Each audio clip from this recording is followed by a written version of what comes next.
காதலுக்கு ஜாதி, மதம், மொழி இதெல்லாம் தேவையே கிடையாது அப்படின்னு சொல்லுவாங்க. அதே மாதிரி தான் நட்புக்குமே இந்த மொழி, ஜாதி, மதம் இதெல்லாம் எதுவுமே கிடையாதுங்க.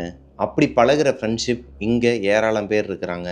சின்ன வயசுலலாம் இந்த நட்புக்காகன்னு சொல்லி ஒரு படம் வந்துச்சுங்க. உங்களில் நிறைய பேர் அந்த படத்தை பார்த்துருப்பீங்க. அதில் விஜயகுமார் சாரும், சரத்குமார் சாரும் அவங்களுக்கு உண்டான ஒரு நட்பு எப்படி இருக்கும்? ஒருத்தர் இறந்து போனோடனே இன்னொருத்தர் இறந்து போயிடுவார். இதெல்லாம் சின்ன வயசில் பார்க்கும்போது நமக்கு குழந்தைகளாக இருக்கும்போது சிரிப்பு தாங்க வரும். என்னடா இது இதெல்லாம் நம்புகிற மாதிரியா இருக்குது, இதெல்லாம் போய் இப்போ ஒரு படமாக எடுத்து வச்சிருக்கிறாங்க அப்படிங்கிற மாதிரி இருக்கும். ஆனால் நம்மளோட அப்பா, அவங்களோட ஃப்ரெண்ட்ஸு, அவங்களோட சர்க்கிளில் இருக்கிறவங்களாம் அழுதுகிட்டு இருப்பாங்க தேட்டரில். என்னடா இது எதுக்கு அழுகுறாங்க அப்படிங்கிற மாதிரி தான் இருக்கும். ஆனால் நம்ம கொஞ்சம் பெரிய பையன் ஆனதுக்கப்புறமா தான் நமக்கும் இந்த நட்புனா என்ன, ஏன் அந்த படம் எல்லாருக்கும் அவ்வளோ பெரிய இம்பேக்ட் கொடுத்துச்சு அப்படிங்கிறதுலாம் கொஞ்சம் வளர்ந்ததுக்கப்புறம் தான் தெரிய வந்துச்சு எனக்கும். அதே மாதிரி தாங்க இன்னைக்கு நம்ம பார்க்க போகிற ஒரு ஸ்டோரி ஒரு டார்க் ஸ்டோரின்னு தான் நான் சொல்லுவேன். ஒரு டார்க் ஹாரர் ஸ்டோரின்னு சொல்லுவேன். ஏன்னா இது ரொம்பவே பயங்கரமான ஒரு ஸ்டோரியாகவும் இருந்தது. அதே நேரத்தில் லாஸ்ட்டில் நம்மளையே அழுக வைக்கிற மாதிரியான சில விஷயங்கள்லாம் நடந்துருச்சு. இன்றைக்கி நம்ம பார்க்க போகிற உண்மை கதையை எனக்கு இன்ஸ்டாகிராமில் ஒரு பொண்ணு அனுப்பியிருக்கிறாங்க. அருப்புக்கோட்டையில் நடந்திருக்குது இந்த சம்பவம். வாங்க ஸ்டோரிக்குள்ளே போகலாம். அதுக்கு முன்னாடி இதுதான் என்னோட கடைசி ஸ்டோரின்னு சொல்லிட்டு டைட்டிலில் போட்டிருந்திருப்பேன். இதுதான் நம்மளோட கடைசி வீடியோ. ஸ்டார்டிங்லேருந்து இப்போ வரைக்குமே என்கரேஜ் பண்ண, இப்போ வரைக்கும் சப்போர்ட் பண்ணிகிட்ருக்கிற எல்லா கோஸ்டிஸ்க்குமே தேங்க்யூ. அண்டு இதை எப்படி சொல்கிறேன்னு தெரில. உங்களில் நிறைய பேருக்கு இது மன வருத்தத்தை உண்டாக்கலாம். பட் வேறு வழி கிடையாது. நிறைய பேர் என்கிட்ட ரெக்வஸ்ட் பண்ணனாலையும் அது போக நிறைய விஷயங்கள்லாம் இருக்குதுங்க. எனக்கும் கொஞ்சம் உடல்நல குறைவு காரணமாக தள்ளி வைக்கிறதுல தப்பு இல்லை அப்படின்னு சொல்லி தோணுச்சு. அதனால தான் இந்த முடிவு எடுத்திருக்கிறேன். இதை நீங்கள் எப்படி எடுத்துப்பீங்கன்னு தெரியல. ஏன்னா ஸ்டார்டிங்லேருந்தே எனக்கு ஒரு சப்போர்ட்டிவாக ஒரு கையாக இருந்துகிட்ருக்கீங்க. உங்கள்கிட்ட இதை எப்படி சொல்லன்னு தெரில. ஸோ இதுதான் நம்மளோட சேனலில் 3 PM வர கடைசி வீடியோ. என்ன ப்ராங்க் ஆகிட்டிங்களா? அஞ்சலி பிரபாகரன் சேனலில் மட்டும்தான் அந்த பிரபாகரன் ப்ராங்க் பண்ணுவான்னு பார்த்தீங்களா? நெவர். இங்கேயும் ப்ராங்க் பண்ணுவான். என்ன அப்படின்னு பார்த்தீங்கன்னா, இதுக்கப்புறம் நம்ம சேனலில் வரப்போகிற வீடியோஸ் எல்லாமே 8 PM வரப்போகுதுங்க. 3 PM இதுக்கப்புறம் வீடியோஸ் எதுவுமே வராது. நைட்டு 8 மணிக்கு தான் ரெகுலர் வீடியோஸ் வரப்போகுது. ஸோ பார்த்து என்ஜாய் பண்ணுங்கள். இந்த ப்ராங்க் பிடிச்சிருந்த ஒரு சின்ன ஒரு ப்ராங்க்கு உங்களுக்கு பிடிச்சிருந்துச்சு அப்படின்னா கீழே ஒரு கமெண்ட்டை தட்டி விட்டு போங்க. கண்டிப்பாக ப்ராங்க் ஆகிருப்பீங்கன்னு நினைக்கிறேன். இன்றைக்கான ஸ்டோரிக்குள்ளே போகலாம். Welcome to our show Devil's kitchen.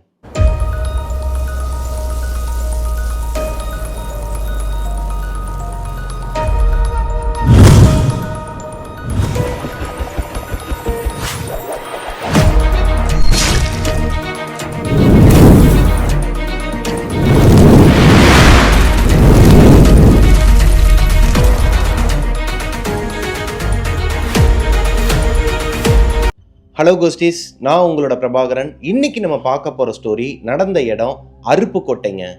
அருப்புக்கோட்டையிலேருந்து மதினாங்கிற பொண்ணு தான் எனக்கு இன்ஸ்டாகிராமில் இந்த ஸ்டோரி அனுப்பியிருக்கிறாங்க.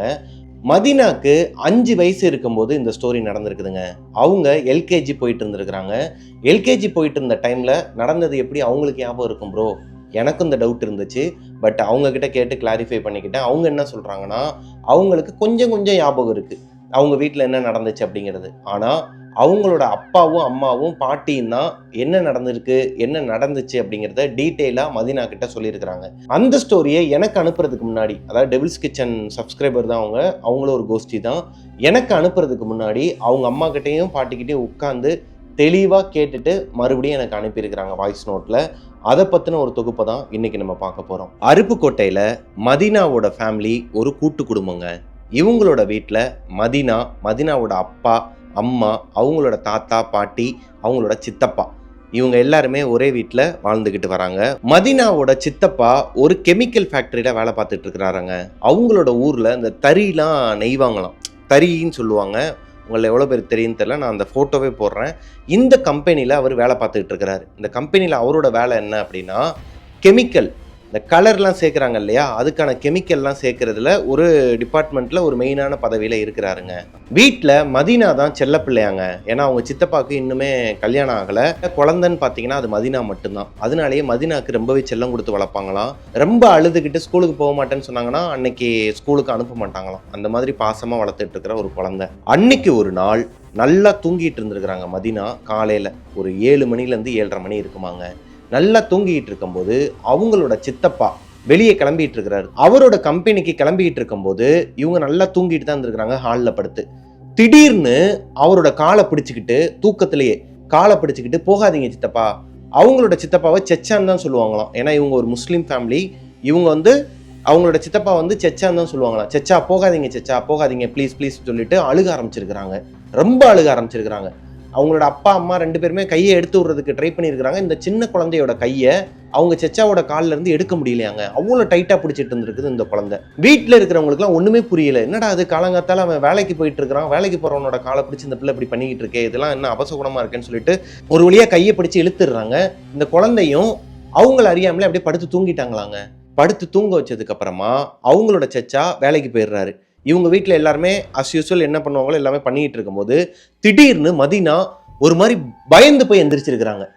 ஏதோ கனவு கண்டிருக்காங்களா என்னன்னு தெரியல. ஒரு மாதிரி பயந்து போய் அந்த 5 வயசு பொண்ணு, செச்சா வந்துருங்க செச்சா, வேணாம் செச்சா அப்படிங்கிற மாதிரி அழுதுருக்குறாங்க. என்னாச்சுமா, ஏமா இப்போ செச்சா கம்பெனிக்கு தான்மா போயிருக்கிறாரு, ஒன்றும் இல்லைம்மா நீ படுத்து தூங்கு, ஈவினிங்காக வந்துருவாரு அப்படிங்கும்போது இவங்களோட முகமே சரியில்லையாங்க. அன்னைக்கு ஈவினிங் வரைக்கும் அவங்க செச்சாவுக்காக வெயிட் பண்ணிட்டு இருந்திருக்கிறாங்க. ஆனால் ஈவினிங் அவங்க வீட்டுக்கு வந்தது ஒரு ஆம்புலன்ஸ். அந்த ஆம்புலன்ஸில் செச்சாவோட டெட் பாடி வந்திருக்குதுங்க. அவங்களோட செச்சாவுக்கு அப்படி என்னதான் ஆச்சு? காலையில் நல்லா போன மனுஷன் ஈவினிங்காக ஏன் டெட் பாடியாக வரணும் வீட்டுக்கு? மதீனாவோட செச்சா வேலை பார்த்த கம்பெனியில் அவருக்கு ஒரு பெஸ்ட் ஃப்ரெண்ட் இருந்திருக்கிறாருங்க. அவரோட பேர் பாபு. இந்த பாபுங்கிறவர் நார்த் இந்தியனா. அவருக்கு இங்கே அந்த அளவுக்கு சப்போர்ட்லாம் கிடையாதாங்க. எல்லாருமே அவரை திட்டுறது, அடிக்கலாம் செய்வாங்களாம். அந்த டைம்லலாம் மதீனாவோட செச்சா அப்துல் தான் அவருக்கு ஒரு பாதுகாப்பாக இருப்பாராங்க. காலப்போக்கில் இவங்களுக்குள்ள ஒரு ஃப்ரெண்ட்ஷிப் வளர ஆரம்பிக்குது. அப்துலும் பெஸ்ட் ஃப்ரெண்ட் ஆயிடுறாங்க. இப்போ இவங்க 2 பேரும் எங்கே போனாலும் ஒன்றா தான் போவாங்களாம். அது போக எவ்ரி சண்டே பாபு அப்துலோட வீட்டுக்கு வந்துருவாராங்க. ஏன்னா அப்துலோட அம்மா, அதான் அந்த மதீனாவோட பாட்டி இருக்காங்க இல்லையா, அவங்க கறிக்குழம்பு அது இதுன்னு நிறையா சமைப்பாங்களாம். பாவம் ஊர் விட்டு ஊர் வந்திருக்கிறான், அவனுக்கு நம்ம தானே பார்த்துக்கணும், சாப்பாடெல்லாம் கொடுக்கலான்னு சொல்லி அவங்கள நல்லா கவனிப்பாங்களாம். இப்படி பாபு எப்பயாவது இவங்களோட வீட்டுக்கு வரதும் போகிறதுமா இருந்திருக்கிறாருங்க. நல்லா தான் போயிட்டு இருந்திருக்கு. எல்லாருமே பாபுவை பாபு பையான்னு கூப்பிடுவாங்களாம். மதீனாவுமே பாபு பையான்னு தான் கூப்பிடுவாங்களாம். பாபு பையா வீட்டில இருந்து ஒரு நாள் ஒரு நியூஸ் வருதுங்க. அவங்க அம்மா ஏதோ ஒரு ப்ராப்ளம்னால சூசைட் பண்ணி இறந்துட்டாங்க அப்படிங்கிற ஒரு நியூஸ் வருது. இதை பாபு அப்துல் கிட்ட மறைச்சிடுறாரு. அம்மாவுக்கு உடம்பு முடியலன்னு சொல்லிட்டு நான் என்னோட ஊருக்கு போயிட்டு வரேன்னு சொல்லிட்டு நார்த் சைடு போயிருக்கிறாருங்க. போயிட்டு ரிட்டர்ன் வந்தவர் என்னாச்சு ஏதாச்சுன்னே சொல்லாமல் அம்மா இறந்துட்டாங்கன்னு மொட்டையாக சொல்லியிருக்கிறாரு. ஏண்டா உடம்பு முடியலன்னு தானே போனேன், என்னாச்சு, எதனா பணங்கன்னு தேவைன்னா என்கிட்ட கேட்டிருக்கலாம்ல, நானும் வரேன்னு தானே சொன்னேன், நீ தான் வர வேணான்னு சொல்லிட்ட. இல்லை அப்துல், இது என்னோட ஃபேமிலி ப்ராப்ளம், நான் பார்த்துக்கிறேன் அப்படிங்கிற மாதிரி சொல்லிட்டு அன்னைக்கு மதியம் ஒரு 3 மணி இருக்குமாங்க. கெமிக்கல் ஃபேக்ட்ரியில் இருக்கிற டையை குடிச்சிட்டு அவங்களோட ஃப்ரெண்டு அப்துல்லோட மடியிலேயே இறந்துருக்கிறாரு. என்னை மன்னிச்சிடுறா, இந்த மாதிரி எங்கள் வீட்டில் கொஞ்சம் ப்ராப்ளம் இருக்குது, அதனால தான் எங்கள் அம்மா சூசைட் பண்ணிக்கிட்டாங்க, உங்ககிட்ட நான் பொய் சொல்லிட்டேன், என்னை மன்னிச்சிரு.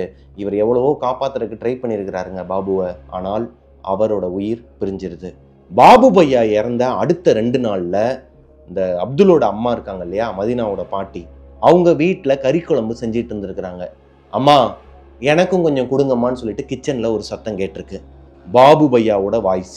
அப்துல்லோட அம்மாவுக்கு ஒரு மாதிரி தூக்கி போட்டிருக்குதுங்க. என்னடா அது, பாபுவோட வாய்ஸ் கேட்குன்னு சொல்லிட்டு திரும்பி பார்த்துருக்குறாங்க. இவங்க ஏதோ ஒரு மதியில சரிடா பாபு உட்காரு, நான் கொண்டு வரேன் அப்படிங்கிற மாதிரி சொல்லிட்டு திரும்பி பார்த்துருக்குறாங்க. அப்போதான் இவங்களுக்கு ஞாபகம் வந்திருக்குது, பாபு பையா இறந்துட்டான்.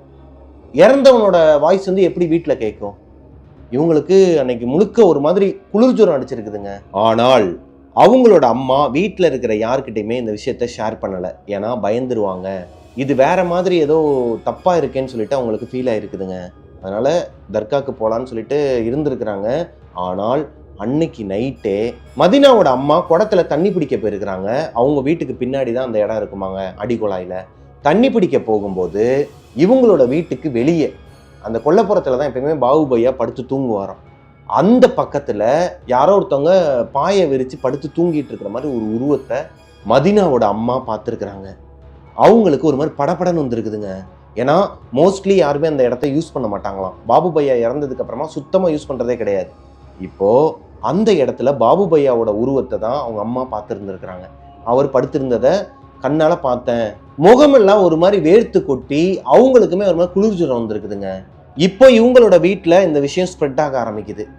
பாபு பையாவோட ஆத்மா இவங்களோட குடும்பத்தை சுற்றி சுற்றி வருதா? தொந்தரவு பண்ணலை, ஆனால் அந்த ஆத்மா கொடுக்கறது எல்லாமே இவங்களுக்கு ஒரு மாதிரி வேதனையாக இருக்குது, பயமாக இருக்குது. ஏன்னா திடீர்னு ஒருத்தவங்க இறந்து போனவங்க நமக்கு ரொம்பவே வேண்டப்பட்டவங்களா நம்மளோட அப்பா அம்மாவாகவே இருந்தாலுமே திடீர்னு நமக்கு பின்னாடி வந்து பேசும்போது நமக்கு ஒரு பயம் வரும் இல்லையா? அந்த மாதிரி ஒரு பயத்தில் மதினாவோட ஃபேமிலி இருக்கிறாங்க. மதினா தனியாக உட்காந்து பேசிக்கிட்டு இருப்பாங்களாம். யார் கூட பேசுகிறாங்கன்னே தெரியாதான். பாபு பையா கூட உட்காந்து பேசிக்கிட்டு இருக்கும்போது எப்படிலாம் பேசி சிரித்து விளாடுவாங்களோ அதே மாதிரி தனியாக உட்காந்து விளாண்டுட்டு இருக்கிறாங்களாம், பேசிக்கிட்டு இருக்கிறாங்களாம், சிரிச்சிட்டு இருக்காங்களாம். ஒரு நாள் பாபு பையா போகாதீங்க அப்படிங்கிற மாதிரி எல்லாம் சொல்லியிருக்கிறேன். இப்போதான் வீட்டில் இருக்கிறவங்க எல்லாருக்குமே இதோட ஆழம் என்னன்னு தெரிய ஆரம்பிக்குது. இதுக்கு நடுவில் கொஞ்சம் கொஞ்சமாக அப்துலுமே பாதிக்கப்படுறாரு. வீட்டில் நடமாடிட்டு இருந்த பாபு பையாவோட ஆத்மா கொஞ்சம் கொஞ்சமாக மறைய ஆரம்பிக்குதுங்க. இவங்க எல்லாருமே சந்தோஷப்படுறாங்க. ஓகே அவனோட ஆத்மா வந்து சாந்தி அடைஞ்சிருச்சு போல அப்படின்னு சொல்லிட்டு இவங்கெல்லாம் சந்தோஷப்பட்டுட்டு இருக்க நேரத்தில் கொஞ்சம் கொஞ்சமாக தான் இவங்களுக்கு தெரிய வந்திருக்குது, பாபு பையாவோட ஆத்மா அவரோட ஃப்ரெண்டு அப்துலோட உடம்புக்குள்ளே புகுந்திருக்கு. அப்துல் கொஞ்சம் கொஞ்சமாக பாபு பையாவாக மாறிக்கிட்டு இருக்கிறாரு அப்படிங்கிற விஷயம் இப்போ தான் அவங்களோட வீட்டில் தெரிய வருதுங்க. அப்துல் இந்த வீட்டில் இருக்க வேணாம், கொஞ்ச நாள் இடத்த மாற்றி பார்க்கலான்னு சொல்லிட்டு அவரோட அப்பா என்ன பண்ணுறாருன்னா அத்தை வீட்டுக்கு அனுப்புகிறாருங்க. அவங்க ஊருக்கு பக்கத்து ஊரில் இருக்கிற அத்தையோட வீட்டுக்கு அனுப்புகிறாரு. அங்கே போகும்போது எப்போவுமே ஜாலியாக விளாடுவாங்க. ஒரு டாக் ஒன்று வச்சுருப்பாங்களா அவங்களோட வீட்டில். அது எப்பயுமே ஜாலியாக விளாண்டுட்டு இருக்குமா அப்துல் கூட. இப்போது அப்துல்லை பார்த்து பயங்கரமாக குலைக்குது. ஏதோ இந்த அமானுஷ்யங்களெல்லாம் பார்த்தா ஹவுலிங்லாம் விட்டுட்டு ஒரு மாதிரி கத்துங்க இல்லையா, பயந்து கத்துங்க இல்லையா, அந்த மாதிரி அந்த டாக் வந்து கத்திக்கிட்டு இருந்திருக்குது. அப்போதான் அவங்க அத்தை வீட்டில் இருக்கவங்களுக்குமே தெரிஞ்சிருக்குது அப்துல் பையாவோட உடம்புல வேற ஏதோ ஒரு ஆத்மா இருக்குது அப்படிங்கிறத உணர்றாங்க. இருந்தாலுமே அவங்களோட சொந்தக்காரங்க இல்லையா, அவங்களோட வீட்டில் வச்சு பார்த்துட்டு வந்துருக்குறாங்க, தர்காக்கெல்லாம் கூட்டு போயிட்டு வந்திருக்கிறாங்க. எந்த ஒரு அமானுஷ்யமோ அவர் வந்து ரொம்ப ஒரு மாதிரி வெளியே வந்து டிஸ்டர்ப் பண்ணுறது, அன்டைமில் எந்திரிச்சு உட்காந்து கத்துறது, இந்த மாதிரிலாம் எந்த ஒரு டிஸ்டர்பன்ஸுமே பண்ணலையாங்க. ஆனால் ரொம்ப நாள் எப்படி இருக்க முடியும் அத்தை வீட்டில்? நான் எங்கள் வீட்டுக்கே போகிறேன்னு சொல்லிட்டு மறுபடியும் அப்துல் மதினா அவங்க வீட்டுக்கே வந்திருக்கிறார்.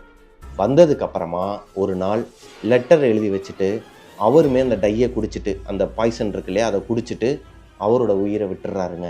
அந்த லெட்டரில் என்ன எழுதியிருக்குன்னா, என்னோட ஃப்ரெண்டு பாபு பையாவை விட்டுட்டு என்னால் உயிரோடு இருக்க முடியாது, அவனோட நினைவுகள்லாம் எனக்கு வந்து போகுது, நானும் அவங்கிட்டே போயிடுறேன் அப்படிங்கிற மாதிரி எழுதி வச்சுட்டு இறந்துட்டாராங்க.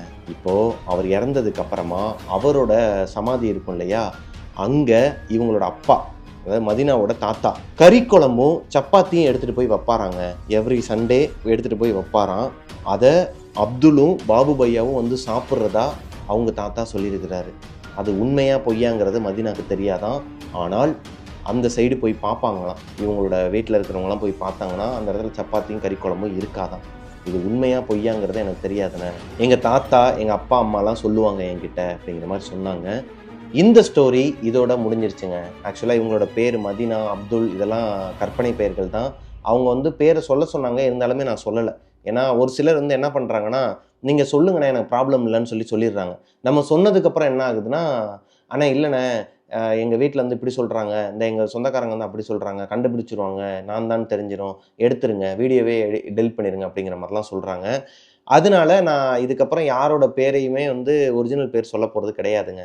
உதாரணத்துக்கு நீங்கள் எல்லாருமே பார்ட் 2 கேட்டுட்ருக்கீங்க இல்லையா, அண்ணா நகர் பேய் வீடுன்னு சொல்லிட்டு, அதை ஒரு பொண்ணு வந்து எனக்கு சென்ட் பண்ணாங்க இல்லையா, அவங்க என்ன சொல்கிறாங்கன்னா, நான் போய் அவங்கக்கிட்ட கேட்டேன், பட் அவங்க வந்து இப்போதைக்கு ஷேர் பண்ண வேணாம் அப்படிங்கிற மாதிரி சொல்லிட்டாங்க.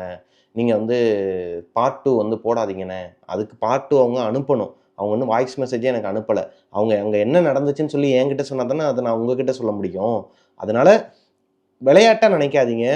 நான் உட்காந்து இந்த வீடியோவை எடுத்து அதை நான் எடிட் பண்ணி அதை உங்களுக்கு நான் கொடுக்கறதுக்கு, அதுவும் டெய்லி அப்லோட்ஸில் கொடுக்குறதுங்கிறது சாதாரண விஷயம் கிடையாது. யாருமே கேம் ப்ளே பண்ணாதீங்க, கஷ்டமான விஷயம் அது. கரெக்டான கதையாக சொல்லுங்கள். உங்களுக்கு விருப்பம் இருந்தால் சொல்லுங்கள், இல்லைனா சொல்லாதீங்க. ஏன்னா நிறையா கதைகள் இருக்குது. ஸோ இந்த ஸ்டோரியிலேருந்து உங்களுக்கு என்ன தோணுதுங்கிறத கீழே கமெண்ட்டில் சொல்லுங்கள். இதே மாதிரி எதனா ஒரு அமானுஷம் நடந்திருக்குது, அதை என்கிட்ட ஷேர் பண்ணணும்னு நினச்சிங்கன்னா பிரபாகரன் அஃபிஷியல் அண்ட் மிஸ்டர் பிரபாகரன்கிற இன்ஸ்டாகிராம் ஐடிக்கு இன்பாக்ஸ் பண்ணுங்கள். மிஸ்டர் பிரபாகரன் யூடியூப் சேனலை சப்ஸ்கிரைப் பண்ணுங்கள். பக்கத்தில் இருக்க பெல் ஐக்கானை தட்டி விட்டுருங்க. இந்த ஸ்டோரி வந்து ரொம்பவே சென்டிமெண்ட்டாக இருந்துச்சு இல்லைங்க. எனக்கு என்னடா இது இப்படி ஒரு நட்பா அப்படிங்கிற மாதிரி தான் இருந்தது. இந்த ஜென்ரேஷனில் இப்படி ஒரு நட்பு இருக்குமா அப்படிங்கிறது கேள்விக்குறி தான். ஒருவேளை இருந்துச்சு அப்படின்னா கீழே உங்களோட நண்பனோட பேரை சொல்லி கீழே கமெண்ட்டில் ஒரு ஹார்ட் போடுங்க. அவருக்கு இந்த வீடியோவை ஷேர் பண்ணுங்கள். சேனலை சப்ஸ்கிரைப் பண்ணிடுங்க. பக்கத்தில் இருக்க பெல் ஐக்கானை தட்டி விட்டுருங்க. நெக்ஸ்ட் ஒரு சூப்பரான ஸ்டோரியை பார்க்குற வரைக்கும் ஆக்சுவலாக தொடர்ந்து நம்ம ஒரு 5 நாள் வீடியோ போட்டோம். நீங்கள் நிறைய பேர் வந்து உங்களோட ஹெல்த்தையும் பாருங்கள், அதுவும் முக்கியம்னு சொல்லி கமெண்ட்டில் சொல்லியிருந்தீங்க. அவங்க எல்லாருக்குமே என்னோட மனமார்ந்த நன்றிகள். என்ன சொல்கிறது, நம்ம இன்னைக்கு ஸ்டோரி போட வேணாம், இன்னைக்கு லீவ் விட்டுறலான்ட்டு தான் இருந்தேன். ஆனால் எனக்கு மனசு கேட்கல. 2வது ஒரு சின்ன ஸ்டோரி ஒன்று, இந்த ஸ்டோரி படித்த உடனேயும் இதை ஏன் நம்ம ஒரு கதையாக இன்றைக்கி சொல்லிடக்கூடாதுன்னு தோணுச்சு. அதனால தான் இதை உங்ககிட்ட சொல்லிட்டேன். சண்டே ஃபண்டேங்கிறனால நீங்கள் ஜாலியாக குடும்பத்தோடு என்ஜாய் பண்ணுங்கள். இந்த ஸ்டோரி கொஞ்சம் சின்னதாக தான் இருக்கும், அட்ஜஸ்ட் பண்ணிக்கங்க. நாளைக்கு மண்டேலேருந்து 8 மணிங்க நம்மளோட டைமிங் மாறிடுச்சு கோஸ்டீஸ். எல்லாருமே அலாட்டாக இருங்க. நைட்டு 8 மணிக்கு தான் எவ்ரிடே உங்களுக்கு வீடியோ வரப்போகுது. சண்டே மட்டும் லீவ். அப்படி இல்லைனா சண்டே இந்த மாதிரி சின்ன சின்ன ஸ்டோரி மட்டும் உங்களுக்கு நான் அப்லோட் பண்ணுறேன். So stay tuned mister Prabhakaran YouTube channel. And இன்னொரு விஷயமும் உங்ககிட்ட சொல்லணும் கோஸ்டீஸ். உங்களில் எத்தனை பேர் நீங்கள் ஃபஸ்ட்டு யூஸ் பண்ண சைக்கிளை வச்சுருக்கீங்க? அதாவது முதல்ல உங்களோட லைஃப்பில் ஒரு சைக்கிள் வாங்கி கொடுத்துருப்பாங்க. இந்த 3 சக்கர சைக்கிள்லாம் கிடையாது, 2 சக்கர சைக்கிள், டூ வீல் இருக்கிற அந்த சைக்கிள் வந்து வாங்கி கொடுத்துருப்பாங்க. அதில் ரொம்ப ஹாப்பியாக இருப்பீங்க இல்லையா? அது ஒரு பக்கம். உங்களோட அப்பாவோட சைக்கிள், பழைய சைக்கிள் இருக்கும். நிறைய பேருக்கு வந்து சைக்கிள் வாங்கி கொடுக்கறதுக்கெலாம் வசதி இருக்காது, சைக்கிளும் கிடைக்காது. அந்த நேரத்தில் அப்பாவோட சைக்கிளை வாங்கி தான் ஓட்டியிருப்போம். இந்த நடுவில் ஒரு கம்பி வரும், உள்ளே காலை விட்டு ஒரு மாதிரி டொக் டொக் டொக்னு ஓட்டின அந்த அனுபவம் இருந்துச்சு அப்படின்னா, எனக்கு இன்ஸ்டாகிராமில் உங்களோட அனுபவத்தையும் உங்கள் அப்பாவோட சைக்கிளோட அந்த ஃபோட்டோ, இப்போயும் எங்கள் வீட்டில் அந்த சைக்கிள் இருக்குது அப்படின்னு சொல்லி வச்சுருந்தீங்கன்னா, அதை வந்து எடுத்து எனக்கு அனுப்புங்க. நம்ம கூடிய சீக்கிரமே வந்து ஒரு நியூ ஷோ ஒன்று ஆரம்பிக்க போகிறோம். அதில் ஃபஸ்ட்டு டாப்பிக்கே இந்த சைக்கிள் தாங்க. என்னடா இது சைக்கிளு, இந்த சைக்கிள் அப்படி என்னடா இருக்க போகுதுன்னு உங்களுக்கு தோணும். பட் அது ஒரு எமோஷனுங்கிறது அதை புரிஞ்சுக்கிட்டவங்களுக்கு தெரியும். இந்த மாதிரி ஏகப்பட்ட எமோஷன்ஸ் நம்மளோட வாழ்க்கையில் நடந்திருக்கும் இல்லையா? அந்த மாதிரியான எமோஷன்ஸோட கனெக்ட் ஆகிற மாதிரியான ஒரு ஷோ தான் நான் புதுசாக பண்ண போகிறேன். ஆல்ரெடி நம்ம எப்போவோ சொன்ன ஒரு விஷயம் அது. அந்த ஷோ உங்களுக்கு கண்டிப்பாக ஒரு இம்பேக்ட் கொடுக்கும். ஏன்னா நிறைய பேர் வந்து வீட்டில் சமைச்சிக்கிட்டு நம்மளோட வீடியோலாம் வந்து பார்த்துட்ருக்கீங்க, நம்ம கதைகள் எல்லாம் கேட்டுட்ருக்கீங்க. ஏன் நெகட்டிவாகவே போயிட்டுருக்கணும்? இது ஒரு பக்கம் போகட்டும். டெவில்ஸ் கிச்சனுங்கிறது ஒரு ஷோ, அது ஒரு பக்கம் போகட்டும். இன்னொரு புது ஷோ வருது, அதை பற்றின அப்டேட் கூடிய சீக்கிரத்தில் வந்துடும். இன்னொரு 2-3 நாளில் வந்து உங்களுக்கு வந்துடும். அந்த ஷோ உங்களுக்கு கண்டிப்பாக பிடிக்குங்க. வீட்டில் இருக்கிற பெண்களாக இருக்கட்டும், நிறைய பசங்களாக இருக்கட்டும், அவங்களோட வாழ்க்கையிலலாம் அதை வந்து கனெக்ட் பண்ணிக்கிற விதமான ஒரு ஷோ. அதுவுமே நான் உங்களோட இன்ட்ராக்ட் பண்ணி உங்களோட அனுபவங்களையும் சேர்த்து தான் அதில் நான் சொல்ல போகிறேன். உங்களோட அனுபவத்தோடு சேர்த்து என்னோட அனுபவத்தையும் நான் அதில் ஷேர் பண்ண போகிறேன். So stay tuned mister Prabhakaran YouTube channel.